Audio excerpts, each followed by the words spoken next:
نبی صلی اللہ علیہ وسلم کے حکم پر عورتوں کے نوحہ سے دلیل پکڑی جاتی ہے، اس حقہ واریت کی لعنت سے بالا تر ہو کر علی بھائی کا موقف کیا ہے؟ دیکھیں جی، نوحہ والا ایشو چھوٹا ہے اصل میں، جو ہمیں شیعہ سے اختلاف ہے نا اس طرح کے مصائب کی ایکٹیویٹیز میں، ویسے تو میجر اختلاف تو عقیدہ امامت کے اوپر ہے، جو چھوٹی موٹی بدعات ہے نا ان میں اصل اختلاف ہمارا نوحے کے اوپر نہیں ہے، اصل اختلاف ہے ماتم، چھریاں مارنے، زنجیریں مارنے کے اوپر ہے، جو میں نے ان کو خود بتایا ہے کہ اللہ کے بندو تم جا کے اپنے خود گھر کی خبر لو، مفتی اعظم ایران خامنائی صاحب نے فتویٰ دیا ہے کہ یہ چھریاں مارنا، اپنے آپ کو زخمی کرنا یہ حرام ہے۔ صحیح۔ اب اور کیا میں آپ کو لا کے فتویٰ دوں؟ اور یہ تو زندہ اماموں کی تقلید کرتے ہیں، اپنے مرجع کو مانتے ہیں، تو آپ ان کی بات مانیں۔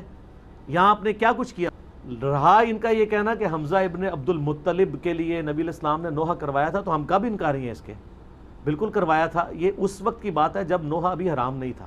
اس سے بڑی چیز شراب والے واقعات ملتے ہیں صحابہ کرام کے بارے میں، بعد میں جب شراب حرام ہوگی تو معاملہ ختم۔ جی تو یہ بھی چیز پہلے تھی غزوہ احد کے موقع پر، بالکل ٹھیک۔ بعد میں نبی علیہ السلام کی احادیث ہیں، بخاری مسلم میں درجنوں احادیث ہیں کہ نبی علیہ السلام نے فرمایا جو عورت نوحہ کرتی ہے کسی میت کے اوپر، اگر بغیر توبہ کے مر گئی تو قیامت والے دن گندک کا لباس اس کے اوپر پہنایا جائے گا۔ پھر صحیح مسلم کی حدیث ہے میری امت یہ 4 جاہلیت کے کام کبھی نہیں چھوڑے گی۔ نمبر 1 حسب اور نسب پہ فخر کرنا، نمبر 2 دوسرے کے نسب میں تان کرنا، نمبر 3 ستاروں کے ذریعے فال نکال کے بارش طلب کرنا، اور نمبر 4 نوحے کرنا۔ نوحے کی ڈیفینیشن یہ ہے کہ چیخو پکار کرتے ہوئے کسی مردے کی تعریف بیان کرنا۔ اگر کوئی ویسے نوحہ کرے اور چیخو پکار نہ کرے اور ایون نوحے میں رو بھی پڑے، ہم اسے غلط نہیں سمجھتے۔ المعجم الکبیر طبرانی کے اندر موجود ہے، میں نے اپنے پمفلٹ میں بھی ڈالا ہے کربلا والے میں، کہ سیدنا ام سلمہ نے جنوں کا نوحہ خود سنا تھا حضرت حسین ابن علی کی شہادت کے اوپر۔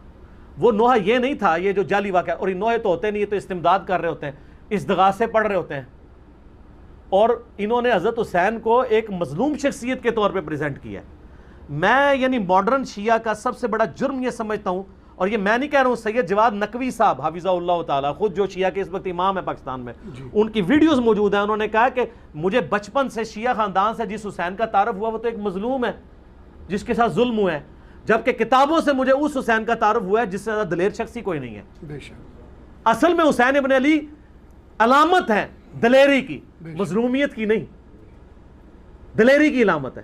ان لوگوں نے پکڑ کے یہ کیا سے کیا بنا دیا ہے۔ اور یہ تو نوحہ اگر کوئی تعریفی جملے کے رو بھی لے ہمیں کوئی عرض نہیں۔ میرا تو یوٹیوب پہ کلپ لاکھوں لوگوں نے دیکھا ہے، سوگے حسین اور غم حسین میں فرق۔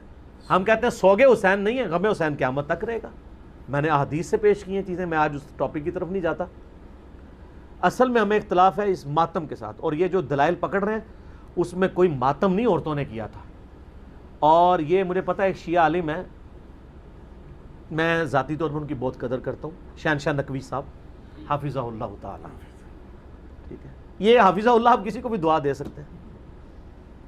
تو انہوں نے یہ بات کی ہے، اور انہوں نے یعنی مجھے بڑا افسوس ہوا قرآن سے آیات پڑھ کے نا، سورہ یوسف سے، حضرت یعقوب علیہ السلام جو افسوس کرتے تھے یوسف علیہ السلام کے لیے، وہ تو اس میں الفاظ ہیں، وہ ہائے یوسف کہتے تھے، اور یوسف افسوس یوسف کے اوپر، اور یوسف کو یاد کر کے روتے تھے حتیٰ کہ ان کی بینائی چلی گئی۔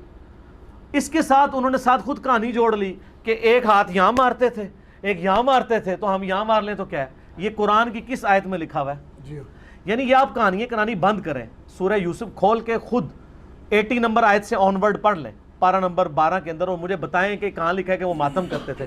ہوتا یہی ہے کہ آدھا سچ بڑا خطرناک ہوتا ہے، آدھا تو سچ ہے۔ سر ہم بھی غم کر رہے ہیں، اور میں تو بہت بڑی بات کرتا ہوں، دنیا کا بڑے سے بڑا شیعہ آ کے مجھ سے اگر محبت اہل بیت ایکسچینج کرنا چاہے نا، تو میں جو اہل بیت کے لیے محبت رکھتا ہوں نا، میں کبھی بھی اس کے ساتھ ایکسچینج نہ کروں، میرے پاس اس سے بڑھ کے ہے، مجھے کسی سے سرٹیفکیٹ لینے کی ضرورت نہیں۔ لیکن قرآن و سنت میں تو آپ تعریف نہ کریں، توحید کا جنازہ تو نہ نکالیں، اپنی طرف سے تو چیزیں بیان نہ کریں، نوحوں میں استغاثے تو نہ کریں، امداد تو نہ مانگیں۔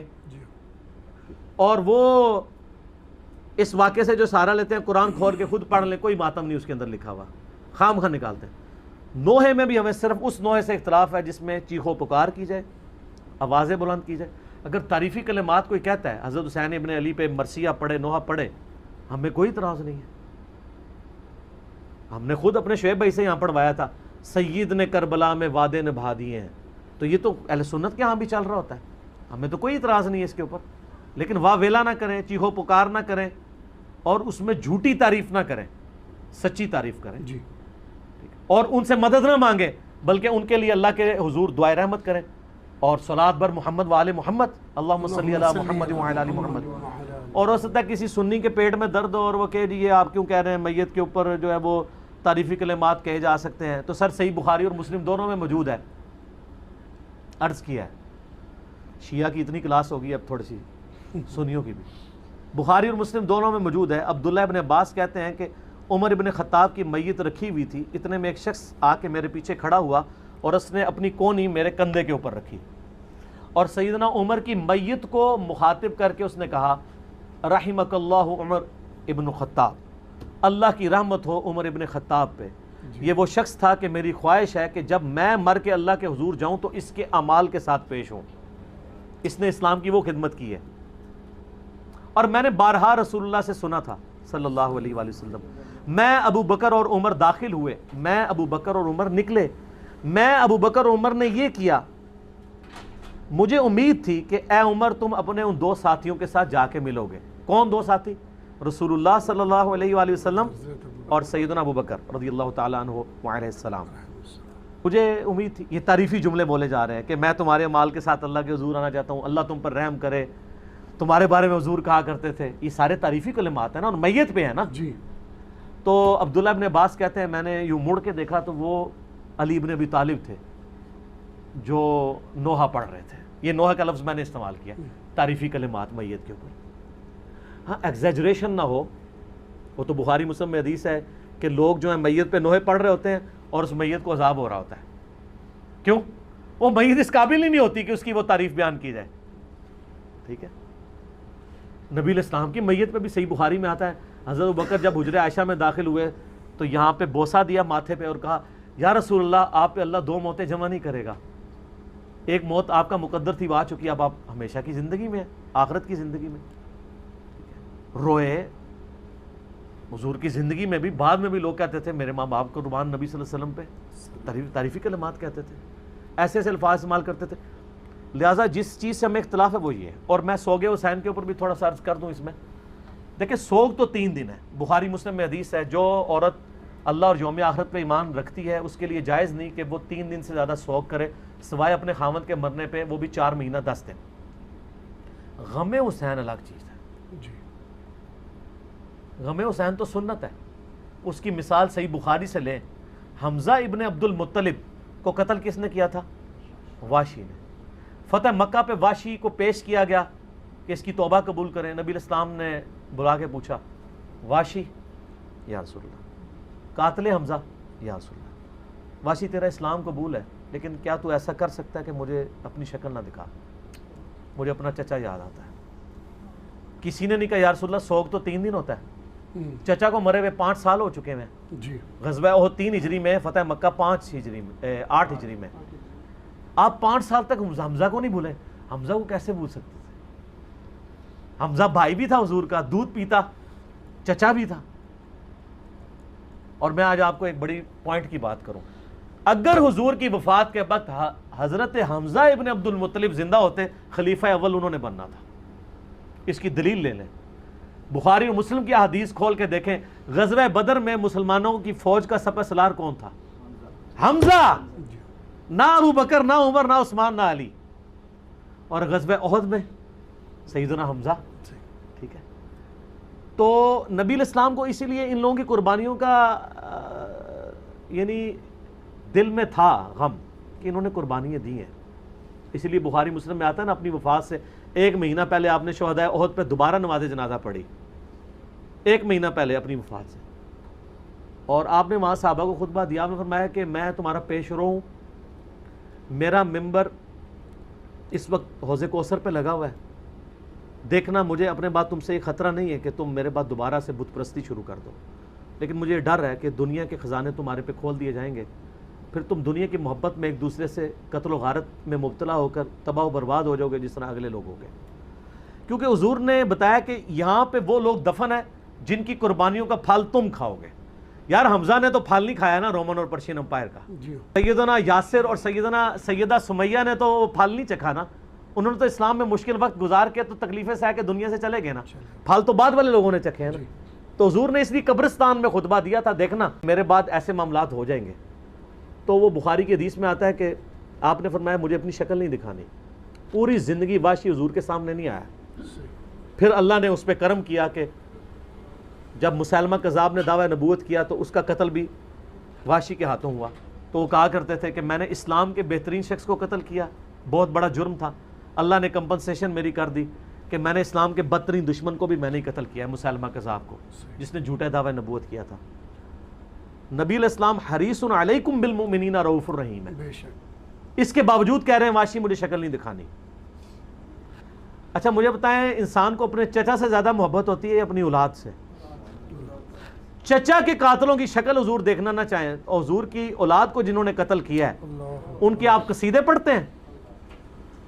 ان کے ساتھ تو وہی ہونا ہے, سحقن سحقن لمن غیر بعد, بخاری مسلم میں. دور کرو انہوں نے میرے بعد میرے دین کو بدلا. یہ تو حوضے کوثر پہ جا کے پتہ چلے گا. تو میں نے اس میں بولا تھا کہ سوگے حمزہ ختم ہو چکا تھا, غم حمزہ باقی تھا. وہ حضور کی زندگی میں ان کے ساتھ غم پرماننٹلی اٹیچ رہا. اور سر اس کو تو چھوڑ دیں, صحیح بخاری مسلم میں حدیث ہے,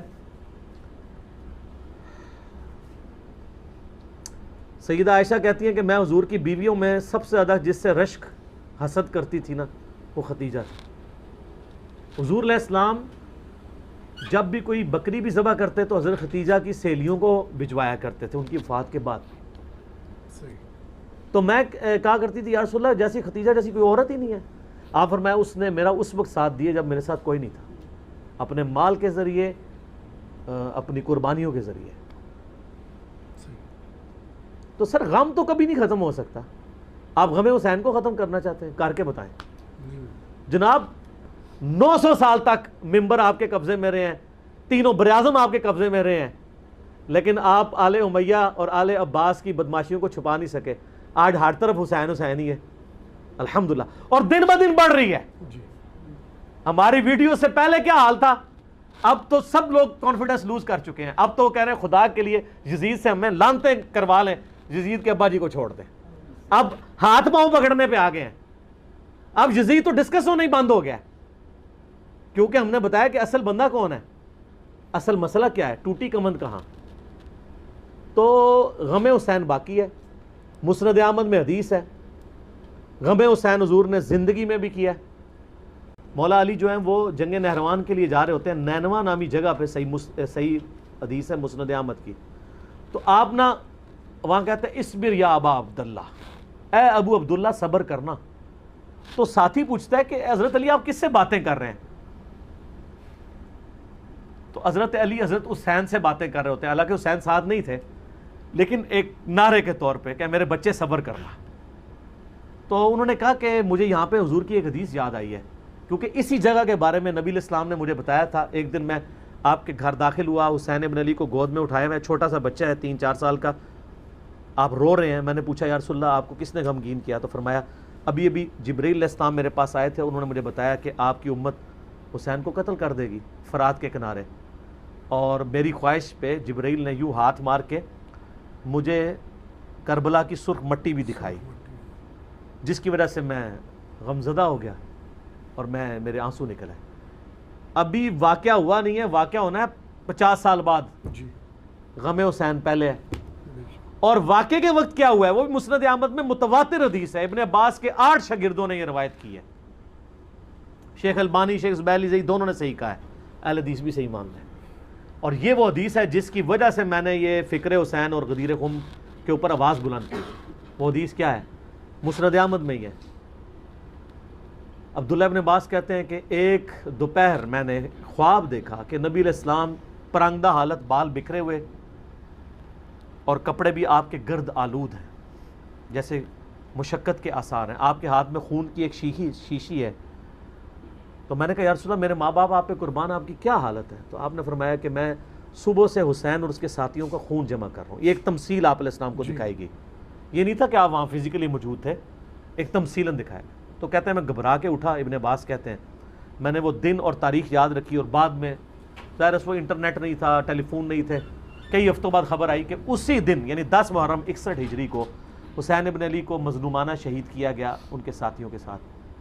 تو غم حسین تو نبی علیہ السلام کو اللہ کی جنتوں میں بھی ہے، اور میں اہل حدیثوں کے لیے اور دیوبندیوں کے لیے، کیونکہ ان دونوں کا مشترکہ روحانی ابا جی ہیں اسماعیل دہلوی، جس نے وہ گستاخانہ کتاب تقویۃ الایمان لکھی ہے، لیکن اس میں اس نے صحیح باتیں بھی کچھ لکھ دی ہیں۔ تذکیر الاخوان ما تقویۃ الایمان چھپی ہوئی ہے، اس میں اس نے لکھا ہے کہ یہ حدیث اس بات پر گواہ ہے کہ نبی علیہ السلام حضرت حسین کی وفات پر جنت میں بھی غمزدہ ہیں، اور اس کتاب میں وہ جگہ جگہ لکھتے ہیں یزید پلید۔ یہ تو سعودیہ ایران کی ٹسل کے بعد یہ یزید کے دفاع کرنے والے اہل حدیث ہیں، ورنہ میں آپ کو حلفیہ کہتا ہوں کہ ناسبیت اور یزیدیت کے خلاف جتنا کام کیا نا وہ اہل حدیثوں نے کیا ہے۔ نواب صدیق حسن بھوپالوی ہوں، علامہ وحید الزمان ہوں، اس سے پہلے بھی آپ چلے جائیں، بڑے بڑے محدثین ہیں۔ ابن جوزی نے پوری کتاب لکھی الرد علی المعتصم العنید المانع من ذم یزید، یہ اس سرکش کا رد ہے جو یزید کی مذمت کرنے کو برا سمجھتا ہے۔ ابن جوزی 597 ہجری میں فوت ہوئے ہیں، ابن تیمیہ سے بھی پہلے ہیں۔ ابن تیمیہ اور ابن کثیر نے اس کتاب کی تعریف کی ہے، ابن جوزی کی کتاب کی۔ اس کا اردو میں ترجمہ ایک دیوبندی عالم نے کیا ہے، وہ شاہ نفیس اکیڈمی لاہور سے شائع ہوئی ہے، اس کا پی ڈی ایف ہماری ویب سائٹ کے اوپر رکھا ہے ahlsunnatpar.com پہ، آپ ڈاؤن لوڈ کریں۔ بڑی ڈیٹیل کے ساتھ انہوں نے اس مقدمے کو کلیئر کیا، الحمدللہ۔